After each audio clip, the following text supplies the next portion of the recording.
시작. 너는 무당을 살려두지 말라. 짐승과 행음하는 자는 반드시 죽일지니라. 여호와 외에 다른 신에게 제사를 드리는 자는 멸할지니라. 아멘. 오늘 말씀은 출애굽기 22장 18절에서 20절까지 말씀인데요. 21장 12절에서 17절까지 보면 사형에 해당하는 범죄들을 다루셨었어요. 그런데 오늘은 종교적인 범죄 가운데 사형에 처할 만한 죄들을 하나님 오늘 또 다루고 계십니다.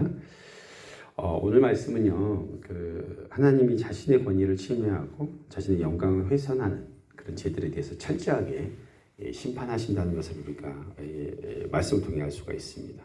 그래서 이스라엘의 거룩과 순결을 해치는 그 어떤 것들도 하나님께서는 용납하지 않고 죽음으로 다스려야 한다는 것을 말씀하고 계시는 것입니다. 우리 함께 구체적으로 한번 봐보도록 하겠습니다. 18절 한 번 더 읽을까요? 시작. 무당을 살려두지 말라. 무당을 살려두지 말라. 두 개라는 말이죠. 무당으로 번역된 단어, 이 원뜻이 뭐냐면 마법사, 요술사라는 뜻이에요. 그러니까 특히 이제 여기 본문에 이 기본형이 그건데 이 본문에서는요 여성형으로 쓰였어요. 여성형. 그러면 뭐냐면 무당 중에도 여성, 그러니까 신접한 여인, 무녀, 마녀들을 가리킨다고 보시면 될 것 같습니다. 네, 이들은요 주술을 통해서 죽은 사람의 영혼을 불러내요. 그래가지고 점을 침으로써 사람의 영혼을 미혹하고 우상 숭배를 조장하는 사악한 행위를 하는 사람들이라는 것이죠. 그래서 하나님께서는 이스라엘 내에서 이런 행위를 절대적으로 금지시켰습니다. 레위기 19장에 나옵니다. 그런데 왜 이들이 문제냐면 이들은요 마치 자신이나 자신이 섬기는 악령들이 세상 지배하는 것처럼 그들이 하는 말이 마치 그대로 이루어지는 것처럼 이렇게 사람들을 속인다는 거죠. 근데 생사화복은 누구의 주관이에요? 하나님의 주관이시죠. 그래서 이 세상의 참된 지배자이신 하나님을 섬기지 못하도록 방해를 해버리는 거예요. 돈이 많아지고 정치 자리에 높아진 사람들은 다 무당 끼고 있어요. 지금도 뭐 그런 거잖아요. 그러니까 그런 것들을 믿는 거지, 의지하는 것이죠. 그래서 무당들이 설치고 다닐수록 사회는 점점 영적으로 어두워지고 하나님으로부터 멀어진 멸망의 길을 간다는 것이죠. 요즘에 대학교 이 근처에 가면요 타로점 막 장난 아닙니다. 요즘에 정말 막 심각해요. 역사적으로도요 로마 제국 시대부터 지금까지 세계 역사 속에서 183번의 지구 종말론 소동이 있었답니다. 다 거짓말이죠. 오직 그때와 시는 누구만 안다? 하나님만 한 분밖에 모른다. 그래서 하나님 우리가 오직 하나님만 생사화복을 주관하신다는 것을 믿고 오직 기도로 하나님 앞에 나아가신 여러분 되시기 바랍니다. 19절에는요. 19절도 한번 읽을까요? 시작. 짐승과 행음하는 자는 반드시 죽일지니라. 짐승과 행음한 자도 죽이라고 말씀하셨어요. 여기서 짐승이라고 번역된 베헤마라는 단어는요. 가축, 야수, 맹소들 다양한 뜻을 지닌 말이에요. 그러니까 뭐냐면 일반적인 동물들을 다 가리킨다는 거예요. 그럼 뭐냐? 그래서 행음하는 자란 짐승과 더불어 눕는 모든 자, 곧 수관하는 사람들이란 뜻이에요. 하나님은 이러한 자들은 반드시 사형이 처하라고 말씀하셨습니다. 짐승과 행음하는 자를 종교적인 범죄자로 왜 취급을 했을까요? 짐승과 행음하는 자는 종교적인 범죄자로 취급하신 거예요. 지금 오늘 왜 그랬냐면 단순히 그냥 변태적인 성행위만 한 것이 아니라 당시 짐승을 신으로 섬기던 사람들이 있어요. 그러면 자기가 믿는 그 짐승을 신으로 숭배하는 사람들이 그 신과 합의라는 방법을 뭘로 취한 거예요? 수관하는 행위로 한 거예요. 그렇게 해서 이제 섬긴다는 것이죠. 그 의식 중에 하나로 수관을 행했기 때문이죠. 이거는 인간 본연의 존엄성을 잃어버린 채 타락하고 방탕하게 사는 인생들이 하나님이 얼마나 미워하시는지 또 그 모습들이 우생 숭배자의 패역한 모습이라는 것을 분명히 말씀해 주시는 것입니다. 여러분 성경적으로 성행위 있죠. 성행위. 이거는요 하나 되는 행위예요. 그냥 내가 즐기는 게 아니고 둘이 하나 되는 거예요. 자, 그러면 인간하고 짐승하고 이렇게 교접을 한다. 그럼 인간이 뭐가 된다는 거예요? 짐승이 된다는 거예요. 그거는. 그러니까 하나님 앞에서 가증한 행위예요. 그러니까 하나님께서 어떻게 해요? 하나님의 거룩한 현상인 인간의 존엄을 더럽히는 영적인 범죄가 하는 겁니다. 그래서 이거는 용서 안 된다. 어떻게 한다? 죽여라. 말씀하신 것이. 이런 죄들은요, 하나님 앞에 저주를 쌓는 행위, 저주를 쌓는 행위. 야, 난 내가 즐기고 싶은 대로 즐기는데 아니라는 거예요. 그것은 자기에게 저주를 쌓는 거예요. 자기 혼자에게만 쌓는 게 아니고요. 그 저주와 그 죄는 그대로 쌓였다가 자손에게 물러갑니다. 그러니까 뭐냐면 신명기 27장 21절에 이런 말씀이 있죠. 짐승과 교합하는 모든 자는 저주를 받을 것이라 할 것이요. 모든 백성은 아멘 할지라. 자, 그 사람만 저주받았다고 끝나는 것 같죠? 절대 그렇지 않습니다. 여러분 이거 정말로 조심히 잘 들어야 돼요. 우리가 잘 모르고 있는 것 중에 하나는 뭐냐면 너가 아무렇게나 살다가 그냥 회개하고 하나님 믿으면 되는 거 아니야? 천만의 말씀 만만의 공격이에요. 그게 뭐냐면 하나님은요 죄인은 용서해요. 그러나 그 죄는 그 죄의 값은 반드시 치르게 합니다. 다윗을 보면 알아요. 다윗 뜻을 보면 알아요. 성경에 나와요. 이건 제가 다루려면 좀 더 시간이 필요하니까 나중에 제가 한번 주일설교 때 한번 제대로 한번 다뤄드리도록 하겠습니다. 그래서 여러분 우리는 마음대로 살면 안 돼요. 마음대로 살면 절대 안 돼. 내가 하나님 앞에 저주받을 인생을 살면 안 돼요. 그러니까 여러분요, 눈에 보이지 않지만 영적인 축복의 원리, 저주의 원리가 분명히 있는 겁니다. 그러니까 우리는 잘 살아야 돼요. 막 살면 안 돼요. 내 몸이니까 내 마음대로 절대 그러는 거 아니라는 것이죠.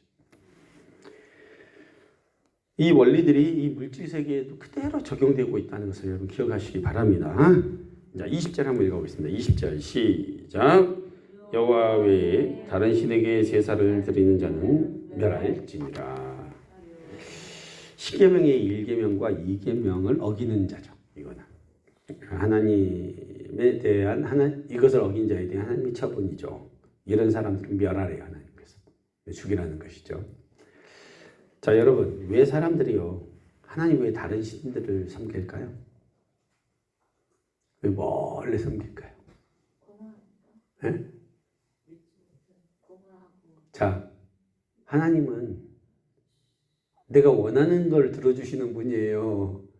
아니면 하나님의 뜻대로 이루어주시는 분이에요? 하나님 뜻대로. 근데 사람들은 뭘 원해요? 내 뜻이 이루어지길 원하잖아요. 그러니까 그것이 필요한 거예요. 몰래. 그래서 역사적으로 보면 이 이스라엘이 북이스라엘과 남유다로 나누어져 가지고 막 이렇게 할 때 그들이 하나님 앞에서 행음하고 이렇게 범죄했을 때 하나님께 이게 심판을 하세요. 그런데 그때마다 깨끗하게 하나님 안에서 해결하면 좋겠는데 그들이 마지막까지 없애지 않은 것들이 있었어요. 나중에 읽어보시면 나와요. 산당들은 제거하지 않아. 몰래 은밀히 섬겨. 왜? 자기 마음의 소원을 이루어질 것 같으니까. 하나님은 하나님 뜻대로 하실 것 같고 자기는 자기 소원을 이루고 싶으니까 몰래 섬겨.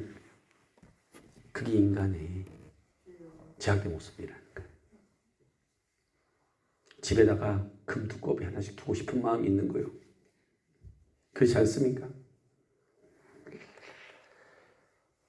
이 다른 신에게 희생 제사를 드린다는 것은요, 하나님보다 다른 것을 더 믿고 의지한다는 거고, 자기 욕심, 자기 탐욕을 그대로 포기하지 못하는 모습들이 있다는 것입니다. 여러분, 제가 지난 주일에 몇몇 분들과 순창 기차마을 장미 축제를 다녀왔는데, 거기 화장실에 제가 들어갔어요. 화장실에 들어갔는데 거기 남자 화장실에 누가 뭘 붙여놨더라고요. 여자 화장실에 있었는지 모르겠는데 거기 뭐라 붙여놨냐면 저도 보고 놀랐는데 인간이 손으로 만든 것은 신이 아니다. 다시요. 인간의 손으로 만든 것은 신이 아니다. 그렇죠. 저 누군지 몰라도 딱 붙여놨더라고요. 그렇지. 네? 그런데요, 요즘 사람들은 그러니까 뭐냐면 인간이 만들어 놓은 것에다가 손을 모으고 절을 해요. 아니면 인간을 위해서 만들어 놓으신 거에다가 손을 모으고 절을 한단 말이에요. 하나님이 우리를 위해서 만들어 주신 건데. 하나님은요, 우리 인간을 위해서 땅도 만드셨고, 인간을 위해서 하늘도 펴셨고, 인간을 위해서 나무도 만드셨고, 꽃도 만들어 주셨어요. 이게 다 누구를 위한 건지 아십니까? 여러분을 위해서 만드신 거예요. 그러니까 제일 마지막에 인간을 창조하셨잖아요. 무대를 다 만들어 놓고 마음껏 즐겨라, 마음껏 누려라 했잖아요. 원래 우리는 수고하고 땀 흘리던 인생이 아닙니다. 하나님에서 그냥 누리던 인생들이에요. 죄를 지어서 이렇게 된 거지. 그렇지 않습니까? 근데 거기다 대고 막 비는 거예요. 하나님 얼마나 답답하시겠어요. 그렇지 않습니까? 하나님은요, 당신의 사랑하는 자들을 위해서 해도 15도 뒤로 물르시는 분이에요. 홍해를 마른 땅까지 건너게 만드시는 분이 하나님이에요. 그렇지 않습니까? 저는요, 지난 주일날 곡성에 이렇게 기차마을 갔을 때 뉴스에 그렇게 나왔대요. 나는 집에 사택에 TV가 없으니까 모르겠는데 우리 김정희 집사님 그 얘기 하시대요. 그날 폭풍우처럼 비바람 불고 막 바람 친다고 막 그렇게 뉴스에 나왔대요. 나는 몰랐어. 그냥 갔어. 갔는데 이제 사람들이 걱정을 하는 거죠. 비가 오면 어쩔까. 그때 내가 여기 같이 가신 분들이 계시기 때문에 아실 거예요. 내가 뭐라 그랬냐면 하나님께서 우리가 구경하는 동안에 비를 잡아주셨다가 끝나면 놓아주실 거라 걱정하지 말라고. 근데 그날요, 비가 온다고 뉴스가 나오니까 사람들이 하나도 안 온 거예요. 주차장이 텅텅 비어. 왜냐하면 그 전날에 우리 박영수 권사님이 가셨기 때문에 그때 바로 그 전날만 해도 차가 막 주차장이 꽉 차갖고 받게 됐대요. 맞죠? 사람이 걸을 때도 막 너무 많아갖고 제대로 보지도 못했는데 우리 갔는데요, 썰렁해가지고 날씨도 바람 불고 시원하고 너무 좋은 거야. 사람도 하나도 없어. 들어갈 때 또 공짜야. 마음껏 보고 사진 막 찍고 차에 탔거든요. 그때 비가 막 쏟아져 있어요. 진짜로. 그래서 차 타고 가다가 아이스크림 사 먹으려고 마트 갔는데 그때 비 맞은 거예요. 거기서 맞은 게 아니에요, 진짜로. 여러분, 오직 우리 성도들의 최고의 믿음과 사랑의 대상, 의지하는 대상, 오직 하나님이 되셔야 되는 것입니다. 우리가 하나님보다 더 믿고 의지하는 것들이 있다면 회개하고 내려놓으셔야 해요. 돈이 우상이 될 수도 있고요. 우리의 자식이 우상이 될 수도 있고요. 권력이나 명예나 학위가 우상이 될 수도 있어요. 자기 직업이 우상이 될 수도 있고. 여러분, 하나님의 백성이 됐다는 것은 말로만 하나님을 사랑한다고 고백하거나 우리가 가진 것을 하나님께 많이 드린다고 해서 되는 것이 아닙니다. 진정한 하나님의 백성이 되기 위해서 필요한 것은요, 하나님 앞에서 부끄럽지 않은 순결의 삶을 사는 것, 하나님 백성답게 사는 것, 내가 거룩하니 너희도 거룩하라고 하신 그 말씀대로 우리가 살아가는 것, 그것이 중요한 것입니다. 그래서 레위기 11장 45절에 나는 너희의 하나님이 되려고 너희를 애굽 땅에서 인도하여 낸 여호와라. 내가 거룩하니 너희도 거룩할지니라. 하나님의 사람으로 하나님의 거룩한 백성으로 살아가시기 바랍니다. 이 음란하고 악한 세대를 본받지 말고 영적으로나 육적으로나 순결한 하나님 백성이 되셔서 하나님 말씀 앞에 순종하고 거룩을 사모하시는 주의 권속 되시기를 예수님의 이름으로 축원합니다. 기도하시겠습니다.